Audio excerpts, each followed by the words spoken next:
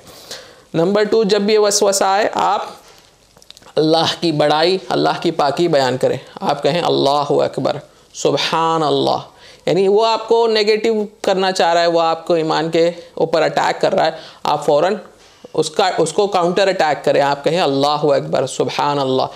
Number 2, तो number 1 शैतान से पनाह, नंबर 2 अल्लाह की बड़ाई, अल्लाह की पाकी बयान करें।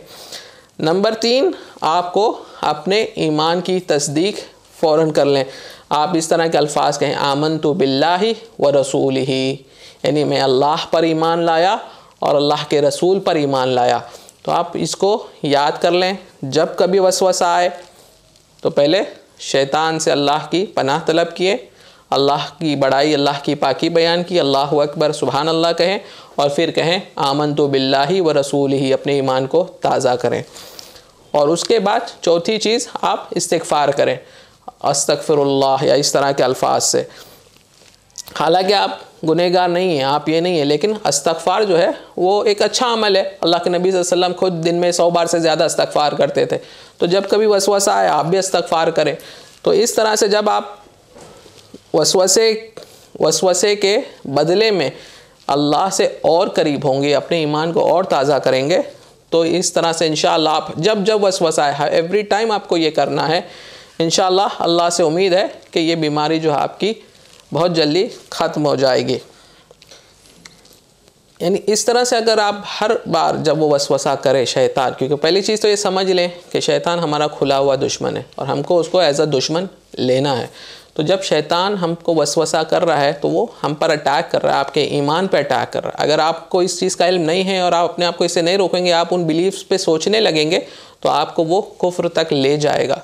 तो आपको हमेशा जैसे ही वो अटैक करे फ़ौरन उसका रद्द अमल करना है, फ़ौरन उसको काउंटर अटैक करना है। तो जब वो देखेगा कि उसके उस अटैक की वजह से आप और स्ट्रॉन्ग हो रहे हैं, आपका ईमान और मजबूत हो रहा है, आप और अल्लाह के करीब हो रहे हैं, आप अल्लाह की बड़ाई बयान कर रहे हैं, तो वो आपको अटैक करना छोड़ देगा। शायद ही कोई शैतान होगा, अगर आपने अपना स्ट्रॉन्ग होल्ड करके रखा है तो शायद ही कोई शैतान होंगे जो कंटिन्यू करेंगे कुछ हफ्तों से ज़्यादा।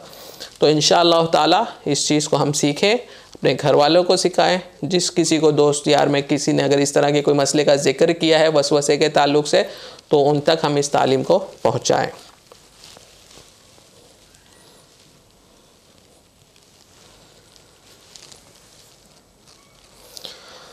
दूसरे जो वसवसे होते हैं अक्सर लोगों को, वो होते हैं पाकी के ताल्लुक़ से, सफाई के ताल्लुक़ से, और अक्सर जो है वज़ू और नमाज के वक्त में होते हैं। तो कई लोग होते हैं कि जब कभी भी बाथरूम जाना चाहते हैं, टॉयलेट यूज़ करना चाहते हैं, वो टॉयलेट में जाते हैं तो उनको वसवसा आता है कि शायद यहाँ पे कोई और गया होगा, पेशाब के छींटे होंगे। तो वो पूरा टॉयलेट जो है, पूरी टॉयलेट को पहले धोते हैं, फिर वो टॉयलेट का इस्तेमाल करते हैं, फिर वो खुद को भी जब क्लीन करते हैं, खुद की भी जब सफाई करते हैं, तो उनको इत्मीनान नहीं आता। वो कई देर तक बार बार अपने आप को क्लीन करते होते हैं। वो जैसे ही उठते हैं उनको फ़ील होता है कि शायद पेशाब का कतरा निकल गया, शायद मेरी हवा फिर से खारिज हो गई। तो वो इस वजह से अपना वक्त जो है बाथरूम में बहुत ज़्यादा लगाते हैं। जब कभी वो टॉयलेट में जाते हैं, कई पेशेंट्स ऐसे हैं जिनको हम जानते हैं कि वो 2-2 घंटे, 3-3 घंटे, 4-4 घंटे जो है टॉयलेट में उनको लगता है। कई पेशेंट्स ऐसे हैं जो जब वज़ू करते हैं, उनको वज़ू करने के लिए पौना घंटा, 1-1 घंटा लगता है। वो वज़ू करते हैं, पूरा हाथ धोते हैं, ये धोते हैं, फिर उनको वसवसा होता है, अरे नहीं यहाँ पे सूखा है, यहाँ ड्राई है। वो फिर से वज़ू शुरू करते हैं। जब वज़ू उनकी मुकम्मल हो जाती है, उनको लगता है कि शायद मेरी हवा खारिज हो गई, वो फिर से वज़ू करते हैं। उनको ऐसा लगता है कि मैंने वज़ू किया लेकिन मेरे हाथ में यहाँ पे थोड़ा सा सूखा रह गया, वो फिर से वज़ू करते हैं। तो पौना घंटा, 1-1 घंटा या इससे ज़्यादा भी लोग वज़ू करने में लगा देते हैं। तो ये भी जो है, ये भी वसवसा है, शैतान की जानिब से है। वो आपको इसमें मुब्तला करता है और कई लोग इसकी वजह से जो है नमाज़ों को नहीं पहुँचते। कई लोगों को हम जानते हैं कि वो बेचारे जुमा की नमाज़ तक मिस कर जाते हैं इसकी वजह से। वो बाथरूम में ही होते हैं, वो वज़ू ही करते रहते हैं, उनको यकीन ही नहीं होता कि मैं पाक हो गया, मेरी वज़ू हो गई है। और यानी इस तरह के भी मामलात होते हैं। कई लोग ऐसे हैं जो बेचारे नमाज के पाबंद हैं, लेकिन अक्सर उनको नमाज के वक्त में ही वज़ू में इतना वो वक्त लगा लेते हैं कि वो जब मस्जिद पहुँचते हैं, इमाम जो है बस सलाम फेरने का बाकी होता है, उनकी पूरी नमाज ज़ाय हो चुकी होती है। तो इस चीज़ का भी इल्म जो है समझना और इसके मुताबिक हमको कैसे हम प्रिवेंशन और वो करें ताकि ये वसवसे भी इंशाल्लाह ख़त्म हो जाते हैं। तो सबसे पहली चीज़ जो है वो ये है कि जब कभी आपको शक हो, आपको यकीन है आपने वज़ू कर ली, अब आप मस्जिद के लिए निकल गए, अब आपको रास्ते में शक हो गया कि शायद मेरी हवा खारिज हो गई। तो जब आपको शक हुआ है तो फ़िक़ही उसूल जो है वो ये है कि यकीन जो है वो शक के ऊपर सबकत लेगा। यानी आपको यकीन है आप वज़ू करके आए, आपको आपकी हवा खारिज हुई का शक है, यकीन नहीं है, तो आप जो है ये यकीन रखेंगे कि मेरी वज़ू है। आप उस शक को फॉलो नहीं करेंगे, आप औज़ु बिल्लाहि मिनश शैतान बोल के शैतान के इस वसवसे को छोड़ दें। हत्ता कि जब नमाज की हालत में भी हो, हदीसों में इसका ज़िक्र मिलता है कि अगर आप नमाज की हालत में हैं, आपको महसूस हो कि शायद मेरी हवा खारिज हो गई, इस तरह का वसवसा आपके दिल पे आएगा, तो आप औज़ु बिल्लाहि मिनश शैतान कहेंगे और उस वसवसे को आप फॉलो नहीं करेंगे, हत्ता कि आपको आवाज़ आए हवा के खारिज होने की या आपको बदबू आए। तो ये 2 चीज़ अगर नहीं हुई है तो ये वसवसा था, आप इसको फॉलो नहीं करेंगे।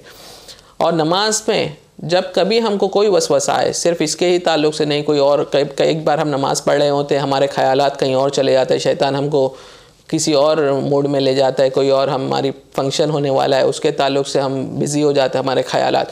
तो जब कभी शैतान नमाज में वसवसा करे तो अल्लाह के नबी सल्लल्लाहु अलैहि वसल्लम ने हमको तालीम दी है कि हम आऊज़ु बिल्लाहि मिनश शैतानिर रजीम कहें और अपने उल्टे जानिब 3 बार थुकथुकाएँ इस तरह से। तो इंशाअल्लाह ताला इसका ख्याल रखें। आप नमाज के किसी भी हालत में हो, खड़े हों, रुकू में हो, जब भी आपको शैतान वसवसा करे, आप आऊज़ु बिल्लाहि मिनश शैतानिर कहकर अपने उल्टे कंधे के जानिब मुँह करके 3 बार हल्का सा थुकथुकाएँ। इंशाअल्लाह ताला अगर आप इसकी पाबंदी करेंगे तो शैतान वसवसा करना छोड़ देगा। दूसरी चीज़ जो कुछ लोग होते हैं कि जिनको पेशाब के कतरे की बीमारी है, यानी वो जब भी वज़ू करके निकलते हैं या पेशाब करके अपने आप को क्लीन करके उठते हैं, फिर उनको वसवसा होता है कि शायद पेशाब का एक कतरा निकल गया। तो ये जो है, ये भी कुछ लोगों को बीमारी भी होती है जिसको इनकॉन्टिनेंस कहते हैं। तो ये चीज़, इस बीमारी का इलाज भी अल्लाह के नबी सल्लल्लाहु अलैहि वसल्लम ने हमको बताया। अल्लाह के नबी सल्लल्लाहु अलैहि वसल्लम जब भी वज़ू करते तो वज़ू करने के बाद एक चुल्लू में पानी लेकर अपने शर्मगाह पर छींटे मारते।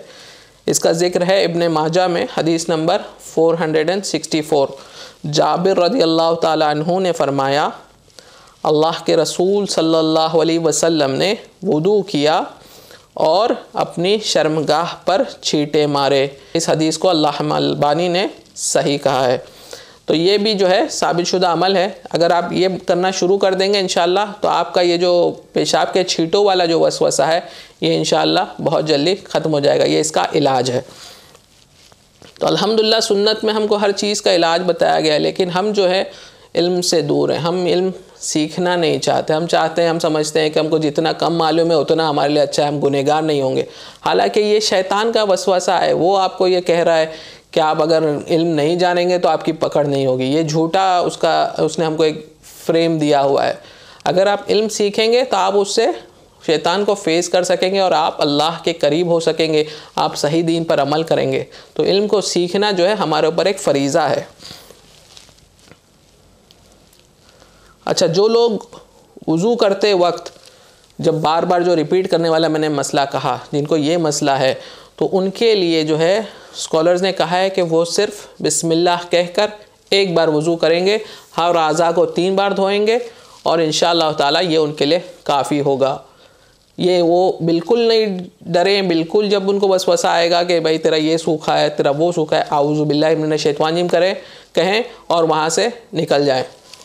तो वज़ू जब आपने कर ली, आप उस वज़ू को, जिन लोगों को इस वसवसे का मसला है, कभी भी नहीं दोहराएंगे, आप वहाँ से चले जाएंगे। एक बार बिस्मिल्लाह बोल के आप कंप्लीट वज़ू कर लें, 5 मिनट जो भी लगता है नॉर्मल आदमी को वज़ू करने उतनी देर में, और आप अल्लाह पे तवक्कुल करें कि मेरी वज़ू हो गई है, आप जाकर अपनी नमाज अदा करें। इसके अलावा एक और पॉइंट जो इम्पोर्टेंट है वो ये है कि कुछ लोग जिनको नमाज की हालत में हवा खारिज होती है, अक्सर यानी उनको बार बार वसवसा होता है या उनकी हवा खारिज होती है, बीमार होते हैं वो, तो और या तो फिर उनको ऐसा महसूस होता है कि पेशाब के छींटे निकले। तो ऐसे लोगों के लिए, जो बीमार हैं, जो माजूर हैं, उनके लिए जो है मसला वही है जो इस्तिहाज़ा का मसला है। जो औरतों को इस्तिहाज़ा का मसला होता है 7 दिन से ज़्यादा, तो उनके लिए हुक्म यह है कि 7 दिन के बाद वो वज़ू करेंगी और हर वज़ू से एक वक्त की नमाज़ वो अदा कर सकती हैं। वो अपने आप को क्लीन करने के बाद वज़ू करके वो उस वक्त की नमाज़ अदा कर ले।